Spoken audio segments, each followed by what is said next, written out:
Muchas gracias al equipo de alabanza que nos han llevado a los pies de Jesucristo, dándole gracias a Dios por todas sus bendiciones.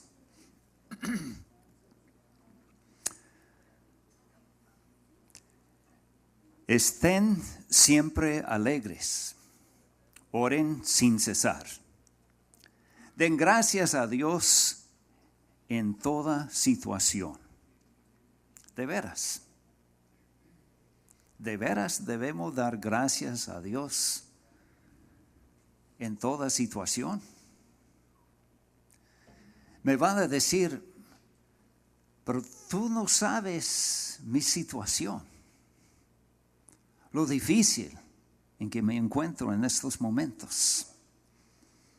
Estoy al punto de perder mi trabajo. Otros dicen, y mi matrimonio anda apenas. ¿Cómo es que dices que debo dar gracias en toda situación? Tú no conoces mi situación. Y es cierto, no conozco tu situación. Pero yo creo que tampoco ustedes no conocen la situación de Pablo cuando él escribió estas palabras. Nos va a ayudar, nos va a animar a investigar la situación de Pablo, donde él se encontraba cuando él escribió estas palabras a la iglesia en la ciudad de Tesalónica. Varios meses después de escribir esta carta y escribir estas palabras, Pablo y sus compañeros Silas, Timoteo, Lucas y otros compañeros salieron de Asia Menor, lo que hoy día es Turquía.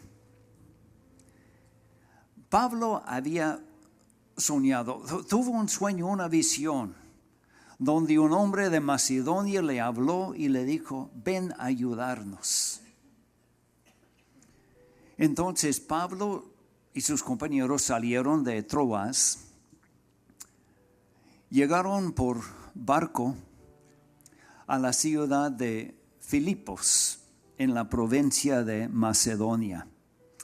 Ahí Pablo predicó a una judía, Lidia, y ella y los de su casa creyeron y fueron bautizados. Y después tuvo un encuentro con una joven esclava. Esta joven esclava tenía un espíritu de adivinación y Pablo la sanó. Echó fuera el espíritu malo y los dueños de la esclava se enojaron porque Pablo les había quitado su manera de ganar la vida, aprovechando de esta pobre esclava, esta señora. Entonces agarraron a Pablo, lo echaron en la cárcel después de castigarlo, no solamente a él, pero a Silas también. Y a medianoche Pablo y Silas se pusieron a cantar y orar. Dije orar, no dije llorar. Llorar es otra cosa.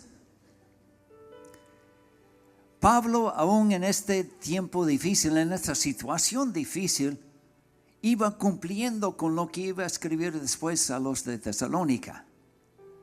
Den gracias en toda situación. Aquí encontramos a Pablo y Silas orando y cantando. En eso de la medianoche, un terremoto sacudió la cárcel y dejó en libertad a Pablo, a Silas y a los demás presos. Y el carcelero estuvo al punto de matarse. Y Pablo le gritó y le dijo que no lo hiciera. Entonces el carcelero llevó a Pablo y a Silas a su casa. Lavó sus heridas que habían sufrido. Y ellos creyeron. Y a eso de la medianoche fueron bautizados. Unas horas después de medianoche se bautizaron todos ahí de la familia. Al día siguiente, después de despedirse con Lidia y los de su casa, Pablo y Silas siguieron a la próxima ciudad, la ciudad de Tesalónica. Durante 3 sábados, Pablo predicó en la sinagoga, discutiendo con los judíos. Y dice la escritura en hebreo, en Hechos, basándose en las escrituras, les explicaba y demostraba que era necesario que el Mesías padeciera y resucitara. Les decía, este Jesús que les anuncio es el Mesías, es el Cristo, es el prometido de Dios. Y varios creyeron, pero otros líderes judíos provocaron un alboroto en la ciudad, acusándole a Pablo de proclamar a otro rey en vez del emperador romano. Dice, este fue parte de la acusación. Estos que han trastornado el mundo entero han venido también acá. Que seamos nosotros trastornadores, explicando, enseñando la palabra de Dios. Entonces Pablo y Silas se escaparon de noche. Siguieron su viaje misionero a la próxima ciudad, a la ciudad de Berea. Llegaron a la sinagoga, tuvieron mucho éxito porque los judíos junto con gentiles que habían creído en el único Dios y asistían a los servicios en la sinagoga, ellos examinaban las escrituras para ver si era cierto lo que Pablo predicó. Y dijeron, mire, lo que Pablo predica es exactamente lo que dicen las profecías en el Antiguo Testamento. Muchos creyeron, pero llegaron los judíos de Tesalónica y provocaron otro alboroto. Y los hermanos mandaron a Pablo a la ciudad de Atenas, mientras Silas y Timoteo se quedaron en Berea. Habrá un examen al final con la lista de todos esos nombres, entonces ojalá que están apuntando todo lo que estoy explicando. Esto tiene sentido, tiene sentido, así podemos entender mejor las palabras de Pablo. Al llegar a Atenas, Pablo mandó un mensaje a Silas y a Timoteo que vinieran. Creo que les mandó un texto o un mensaje por WhatsApp. Pero de todos modos, ellos recibieron el mensaje. Y Pablo, ahí en la ciudad de Atenas, esperándole la llegada de Timoteo, empezó a predicar las buenas nuevas a los filósofos, a los eruditos ahí en la ciudad de Atenas. Y les costó entender la resurrección de Jesús. Ellos creían que un espíritu podría resucitarse, pero un cuerpo, fue difícil. Muy pocos creyeron. Pero lo bueno es que llegó Timoteo. Pablo había, cuando Timoteo llegó a la ciudad de Atenas, Pablo les mandó de regreso a la ciudad de Tesalónica, porque se preocupaba de sus hermanos que habían sufrido tanta persecución cuando ellos aceptaron el mensaje de Dios. En otra ocasión, Pablo escribió a la iglesia de Corinto en su segunda carta. Él hizo una lista muy larga de todo lo que él como apóstol había sufrido: azotes, golpes, apedreado, náufrago. Había pasado muchos trabajos y fatigas.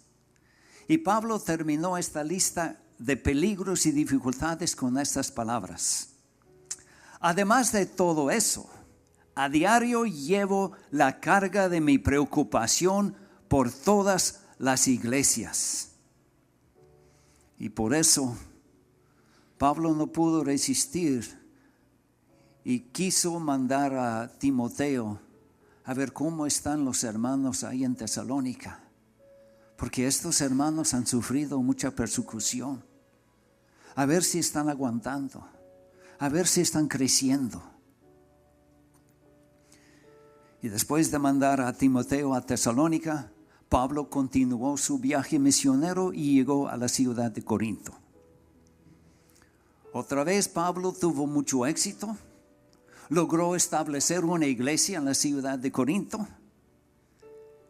pero también tuvo que otra vez enfrentar persecución. Los judíos lo llevaron a Pablo delante del tribunal del gobernador romano Galión. Y cuando Galión se dio cuenta de que esta discusión se trata de cositas de la ley de los judíos, él los echó fuera de su tribunal. Pero lo interesante es, sabemos en qué fecha ocurrió todo eso. Porque hay otro documento de los tiempos del Nuevo Testamento que explica que Galión sirvió de gobernador durante un solo año, fines de 51 y principios de 52. En este tiempo Pablo estuvo ahí en la ciudad de Corinto. En este mismo tiempo llegó Timoteo, llegando de su viaje de Tesalónica, y llegó con buenas noticias. Y por eso este fue el motivo de Pablo escribirles una carta, para agradecerles y para darles ánimo. Y Pablo les dijo: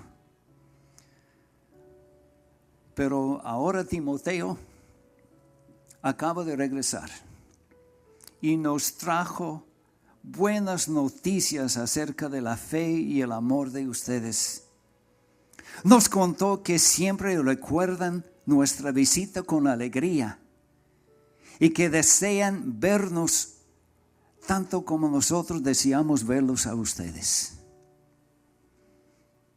Y por eso Pablo, al final de su carta, escribió estas palabras a los hermanos de la ciudad de Tesalónica: estén siempre alegres, oren sin cesar y den gracias a Dios en toda situación. ¿Y qué fue la situación en Tesalónica? Persecución, dificultades, problemas. ¿Y qué fue la situación en la vida de Pablo? Ya hemos visto la gran lista de su sufrimiento. Y diciendo, y sobre todo, mi preocupación por todas las iglesias. Y mi pregunta, ¿cuál es tu situación esta mañana? ¿Te habían apedreado? ¿Te habían dejado por muerto al lado de la calle?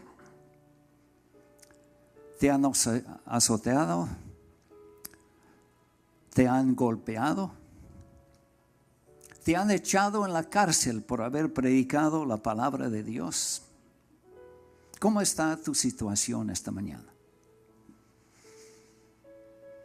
Cada uno de nosotros esta mañana tenemos algo dentro de nosotros que nos preocupa. Una situación difícil, unas situaciones por seguro más difíciles que otros, pero todos nosotros tenemos preocupaciones, enfrentando dificultades y situaciones bastante difíciles. Yo no sé por cuánto tiempo van a durar tus problemas o tu situación, pero yo sí sé el primer paso que deben tomar. Y el primer paso es dar gracias a Dios. Muchas veces en la Biblia podemos ver que el problema es la solución. ¿Cómo puede ser? ¿Cómo puede ser que el problema sea la solución? Pensemos un momento en los israelitas saliendo de la esclavitud de Egipto. Llegaron al Mar Rojo y ¿qué pasó? Ya no había paso. ¿Y qué venía atrás de ellos? El ejército de los egipcios. Ellos gritaron: mire este gran problema delante de nosotros, este Mar Rojo. ¿Qué vamos a hacer? Y no resultó que el Mar Rojo no fue el problema, sino fue la solución. Porque ellos, con el poder de Dios, cruzaron en tierra seca. Y cuando cerró el agua, mató a todos sus enemigos. Lo que ellos pensaron era problema fue solución. Pero el ejemplo mejor, el ejemplo más grande, es la muerte de Jesucristo. Los discípulos, los apóstoles habían andado con Cristo por 3 años, dejando casa, dejando negocios. Habían visto milagros de Cristo, habían visto vidas cambiadas, sus propias vidas habían sido vidas cambiadas. Pero al final, ahí está este Mesías clavado en una cruz. ¡Qué fin más triste! Este es un problema que no tiene solución. Este no tiene remedio. Espérense, apóstoles, 3 días y van a ver. Lo que ustedes pensaron que fue problema, este fue la solución, no es problema. Yo no sé este día tu problema, que sea grande, que sea pequeño, pero de todos modos, yo sé que Dios tiene poder. No sé por cuánto tiempo va a durar, pero yo sé que nuestro Dios tiene el poder de cambiar el problema para que sea solución. El tiempo de oración hoy va a ser muy diferente, muy distinto a las otras semanas. Primero les voy a pedir que se pongan de pie, por favor. Y les voy a dar oportunidad en tiempo de silencio, uno orando con su corazón a Dios, diciéndole: tú conoces mi problema. Y la primera cosa que quiero hacer es darte gracias por este problema que tengo. No quiero andar desanimado como los apóstoles viendo la crucifixión. Quiero ser como los apóstoles viendo la resurrección. Entonces, en este tiempo vamos a formar un gran círculo aquí dentro de este salón. Vamos por este pasillo aquí, doblando aquí por este pasillo, y ahí atrás, todos mano a mano. Y les voy a dar oportunidad cuando estemos ya en un gran círculo. Maru va a cantar una canción de ánimo, de alegría, de gozo, de agradecimiento. Y después les voy a dirigir en una palabra de oración. Pero en este momento vamos a formar este gran círculo que representa el cuerpo de Cristo.